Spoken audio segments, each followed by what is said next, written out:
नमस्कार दोस्तों, स्वागत है आप सभी का हमारे YouTube channel Rohit Yadav group पर। दोस्तों, आज की ये वीडियो मैं PSL के उन पीड़ित साथियों के लिए लेकर आया हूं जो पिछले काफ़ी समय से पैसों के लिए संघर्ष कर रहे थे, लेकिन उनका इस संघर्ष में आज तक कोई भी नाम नहीं जुड़ा हुआ है और ना ही किसी प्रकार का डाटा इस लड़ाई में दर्ज है।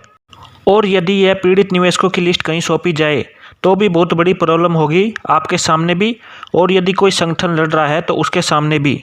लेकिन इस प्रॉब्लम को सोल्व करने के लिए इंसाफ की आवाज़ संगठन ने एक साइट तैयार की है जिस पर आप सभी PSL निवेशकों का डाटा मांगा जा रहा है, जिससे सभी पीड़ित निवेशक इस साइट के माध्यम से अपनी संख्या दर्ज करवा सकते हैं और साथ ही उनका कितना पैसा PSL कंपनी में लगा हुआ है यह सभी जानकारी वह एक छोटा सा फार्म भरकर जमा करवा सकते हैं। यह फार्म किस प्रकार से भरा जाएगा, वह क्या क्या जानकारी भरनी होगी, यह सभी जानकारी आपको इस वीडियो के माध्यम से बताऊंगा। लेकिन इससे पहले आप सभी के दिमाग में एक सवाल चल रहा होगा कि यह डाटा क्यों लिया जा रहा है और इसका क्या फ़ायदा है। क्योंकि हमारा डाटा पहले से ही सेबी के पास है, PSL कंपनी के पास है और CBI के पास भी है, तो अब आपके पास हमारा डाटा क्यों दें। तो यहाँ पर मैं ये कहना चाहूँगा कि सुप्रीम कोर्ट ने कमेटी बनाकर सेबी की निगरानी में पैसा लौटाने का आदेश दिया हुआ है, लेकिन इतने साल होने के बाद भी सेबी आपको पैसा नहीं दे रही है और PSL कंपनी का मैनेजमेंट पैसे दिलाने के लिए कुछ नहीं कर रही और CBI भी अपने हाथ पर हाथ धरे बैठी हुई है। तो ऐसे में कौन सुप्रीम कोर्ट जाए और कौन अपना डाटा कोर्ट के सामने रखे और कौन किसको अपना डाटा देगा कि इतने निवेशक अभी भी अपने पैसों के लिए जूझ रहे हैं। तो उसी लड़ाई को अंत तक पहुंचाने के लिए महेंद्र पाल सिंह दानगढ़ जी के द्वारा आप सभी का डाटा एक साइट पर इकट्ठा किया जा रहा है, जिसके बल पर इस लड़ाई को अंत तक पहुंचाया जा सके। वीडियो के लास्ट में एक ऑडियो क्लिप भी है जिसमें मेरी और दानगढ़ जी की इस मुद्दे पर बात भी हुई है। उस ऑडियो क्लिप को भी मैं इस वीडियो में डाल दूंगा जिसमें वह अच्छी तरह से इस मुद्दे के बारे में बता रहे हैं। उस ऑडियो क्लिप को भी आप ज़रूर सुने। उससे पहले आपको यह बता देता हूं कि इस फॉर्म को किस प्रकार से भरा जाएगा, जो कि बिल्कुल ही आसान तरीके से है। सबसे पहले आपको वीडियो के डिस्क्रिप्शन बॉक्स में एक लिंक मिल जाएगा जिस पर क्लिक करते ही आपके सामने ये फॉर्म ओपन हो जाएगा, जो कि बिल्कुल सिंपल है। और एक बात और बता देता हूँ, इस फॉर्म को भरने के लिए आपको किसी भी कैफ़े पर जाने की ज़रूरत नहीं है, ना ही किसी की मदद की ज़रूरत पड़ेगी। आप अपने मोबाइल से ही घर पर बैठे इस फॉर्म को भर सकते हैं, जिसमें आप अपने राज्य का नाम, ज़िले का नाम, तहसील, शहर से हैं या गांव से हैं, आपका नाम, अमाउंट और पॉलिसी नंबर के साथ साथ फ़ोन नंबर, छोटी सी जानकारी भरनी होगी, जो कि बिल्कुल आसान है। अब मैं आपको जल्दी से अपना एक फॉर्म जमा करके दिखा देता हूँ किस प्रकार से आप अपना फॉर्म जमा करेंगे।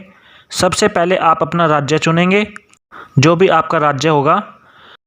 उसके बाद आप अपने ज़िले का नाम लिखेंगे। उसके बाद तहसील भी मेरी हिसार ही है, मैं यहाँ हिसार डाल दूँगा। उसके बाद आपके अपने एरिया का पिन कोड, यहाँ पर आपका शहर या गांव जो भी है उसका नाम लिखना होगा। उसके बाद जो मेरा पॉलिसी में नाम है उस नाम को लिखूँगा। सन ऑफ है, वाइफ ऑफ है या डॉटर ऑफ है, वो सेलेक्ट करके अपने फादर का नाम लिख दूँगा। इसके बाद जितना आपने अमाउंट जमा किया है वो अमाउंट लिखना होगा। इसका मतलब ये है कि यदि आपके नाम से 4 पॉलिसी है, पहली पॉलिसी में आपका अमाउंट 10,000 है, दूसरी में 15,000 है, तीसरी में 5,000 है, चौथी का 50,000 है, तो इस फॉर्म में मैं सिर्फ एक ही पॉलिसी का अमाउंट डालूँगा। जैसे यहाँ मेरी एक पॉलिसी का अमाउंट है 50,000, तो मैं उसी पॉलिसी का अमाउंट यहाँ लिखूँगा। उसके बाद आपकी वो पॉलिसी RD के रूप में थी या FD के रूप में, जिसे हम CDPP भी बोलते थे, वो सेलेक्ट करने के बाद यहाँ पर आपको अपनी पॉलिसी का नंबर लिखना होगा। जिस पॉलिसी का अमाउंट मेरा 50,000 था, मैं उसी पॉलिसी का नंबर यहाँ पर लिखूँगा। यदि मेरे नाम से 4 पॉलिसी है तो मैं अगली पॉलिसी के लिए दोबारा से इसको फार्म को दोबारा ओपन करके दोबारा उस पॉलिसी की सारी डिटेल डालूँगा। जिस प्रकार से आपने सेबी की साइट पर अपना फॉर्म भरते समय अलग अलग पॉलिसी का रजिस्ट्रेशन किया था, उसी प्रकार से यहाँ पर भी अलग अलग पॉलिसी का अलग अलग रजिस्ट्रेशन होगा। इसके बाद आपकी पॉलिसी की तारीख, जिस तारीख को आपने पॉलिसी स्टार्ट की थी, और साथ में आपका अपना मोबाइल नंबर लास्ट में डालना होगा।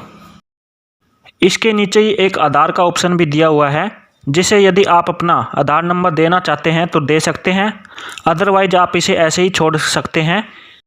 इसके बाद आप अपनी इस पूरी डिटेल को दोबारा से चेक कर लें, कोई गलती है तो उसको ठीक कर लें। अगर आपका फॉर्म में कोई गलती नहीं है तो आप इसे सबमिट पर क्लिक करके इस फार्म को जमा कर सकते हैं और आपका फार्म सबमिट हो जाएगा और आपको स्क्रीन पर शो करेगा thanks for submitted your data. इस प्रकार से बिल्कुल सिंपल तरीके से 1 मिनट से कम समय में भी आप अपने इस फॉर्म को अपने मोबाइल से भर सकते हैं। यदि अभी भी आपको आपके फॉर्म में किसी प्रकार की गलती लग रही है तो आप एडिट योर रिस्पॉन्स पर क्लिक करके दोबारा एडिट कर सकते हैं और यदि आपकी यह सारी डिटेल सही लग रही है तो आप इसे फाइनल पर क्लिक करके सबमिट कर सकते हैं। और यदि आपके पास कोई और पॉलिसी भी है और उसको भी आप सबमिट करना चाहते हैं तो यहाँ सबमिट अनदर रिस्पॉन्स पर क्लिक करके आपके सामने दोबारा से फिर से वही फार्म ओपन हो जाएगा जिसमें आप अपनी नई पॉलिसी के लिए दोबारा से अप्लाई कर सकते हैं। और यदि अभी भी आपको कुछ समझ में नहीं आया है तो इसके लिए आप हमें नीचे कमेंट करके भी पूछ सकते हैं। हेलो। हेलो। हाँ जी, नमस्कार जी। नमस्कार। सर मैं रोहित बोल रहा था हिसार हरियाणा से। हाँ जी, हाँ जी। और चैनल है ना मेरा यूट्यूब चैनल पे। अच्छा जी, अच्छा। हाँ जी। हाँ जी, बोलो। तो आपसे थोड़ी राय लेनी थी, जानकारी हाँ जी। चाहिए थी। ये डाटा डूटा क्या कुछ लिया जा रहा है सर, कैसे क्या है? ये जिन लोगों की हम लड़ाई लड़ रहे हैं, हाँ जी, ठीक है ना? हाँ जी सर। मान लो हम बोलते हैं कि हम तो 5,85,00,000 लोगों की लड़ाई लड़ रहे हैं, हाँ जी, हाँ जी। ठीक है ना? हाँ जी। जब आप कहीं भी जाकर क्लेम करोगे किसी नेता से, किसी कोर्ट में या किसी सरकार में, हाँ जी, हाँ जी। तो बोलो तुम्हारा क्या मैटर है? तो हाँ हम कहेंगे कि हमारे 5,85,00,000 भाई हैं जिनका पैसा फंसा हुआ। हाँ जी, हाँ जी, बात ठीक है सही है जी। ना? हाँ, मान लो कल हमें कोर्ट जाना है दोबारा। हाँ जी, हाँ जी। कोर्ट में हमें केस लड़ने का राइट किसकी वजह से लड़ रहे हैं हम? मान लो हम पार्टी बनने जा रहे हैं, हाँ जी, हमारा एक संगठन जा रहा है। हाँ जी, हाँ जी।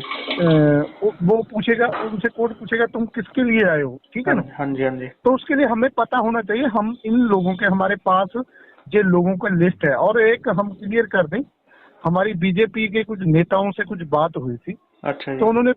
उनको हमने बताया कि 5,85,00,000 लोग हैं जो पीड़ित हैं और हम उनकी लड़ाई लड़ रहे हैं। यस। तो उन्होंने हमें कहा कि हमें डाटा दो, जो जिन लोगों, उनके नाम लिस्ट दो जिनकी आप लड़ाई लड़ रहे हो। यस। देखो, एक तो बात क्लियर है कि 5,85,00,000 लोग ना तो कभी भी डाटा दे पाएंगे और ना हमारे पास आएगा, ठीक है? हाँ जी, हाँ जी।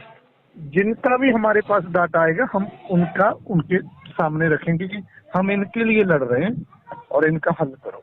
हाँ जी, हाँ जी। हाँ, हाँ, ये भी है। मान लो सभी 5,85,00,000 को एक साथ लेके भी नहीं जा सकते आदमियों को कि हाँ भाई ये बंदे नहीं हमारे। आ सकते, हाँ जी। नहीं लड़ सकते कहीं भी।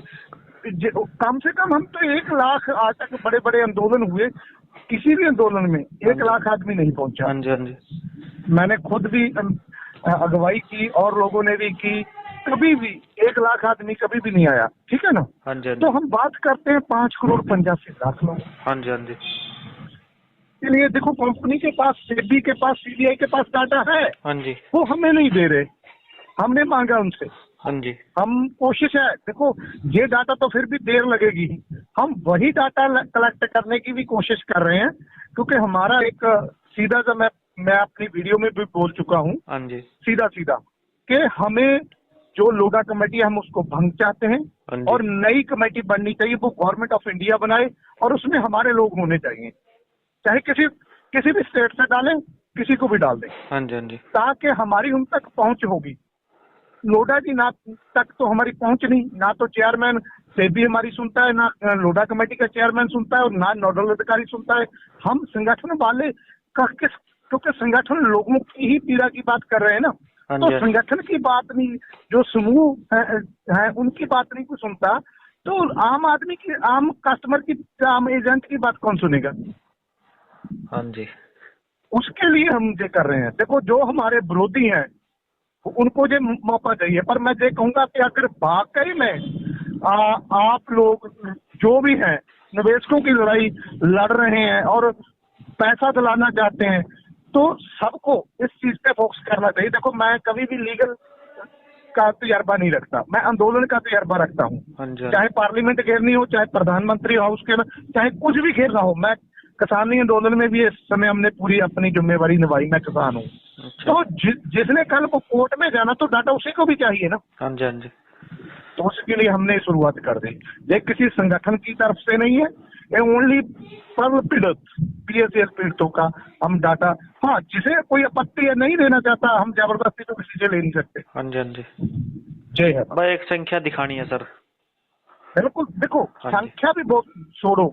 मान लो कल हमारी बीजेपी या किसी भी पार्टी की सरकार से सेटिंग होती है, हाँ जी। Clear cut. हाँ जी। हाँ जी। देखो, जहाँ कानून बनान तो कुछ नहीं है। अगर आप मानते हो तो 7 साल निकल गए, किसी कानून ने किसी की बात नहीं सुनी। चलती है तो सरकारों की, सरकार चलाती है पॉलिटिकल पार्टी, उन्हें चाहिए वोट। हाँ जी। हमारा किसी मोड़ पे जाके उनके साथ कोई समझौता हो जाता, सीधी बात है। हम वोट देने, वैसे भी हम वोट देते ही है ना सभी पार्टी को। हाँ जी। हाँ जी। तो हम किसी तरह ऐसा बन जाता है तो हम उनके सामने जो लिस्ट रखेंगे कि इन लोगों का पैसा दे दो भाई। ठीक। जिनको आज हमारे पे विश्वास नहीं, देखो हम उसमें से किसी से कोई प्रूफ नहीं मांग रहे। नहीं नहीं। देख तो ये क्लियर कर दे ना, हम अगले से कॉपी मांगते हैं कि आप हमें पॉलिसी की कॉपी दे दो। अब तो हम उनका नाम मांगते हैं, उनका फोन और उनकी पॉलिसी और अमाउंट मांगते हैं। हाँ जी। ठीक है ना। हाँ जी। और आधार कार्ड हम इसलिए मांगा है कि अगर जिसे कोई एतराज है वो आधार कार्ड ना दे, हाँ जी। हाँ ताकि जी। कल को जो लोग ये ना कहें कि ये फेक है डाटा। ठीक है जी। हाँ, ओके। तो ये सारा ओके हुई? ऑनलाइन सिस्टम है सारा है। बिल्कुल, हमने एक वेबसाइट बना दी। हाँ जी। हाँ जी। उसको कॉपी करके हम हर हम जब हम एप्लीकेशन देंगे, चाहे गवर्नमेंट ऑफ इंडिया को देंगे, चाहे किसी स्टेट को देंगे, चाहे कोर्ट में रखेंगे, चाहे राष्ट्रपति को देंगे, तो उसके साथ इसका डाटा दिया जाएगा कि ये लोग पीड़ित हैं। अच्छा जी। हाँ। ठीक है सर, यही ओके? जानना था। हाँ, okay sir, okay, okay. Thank you.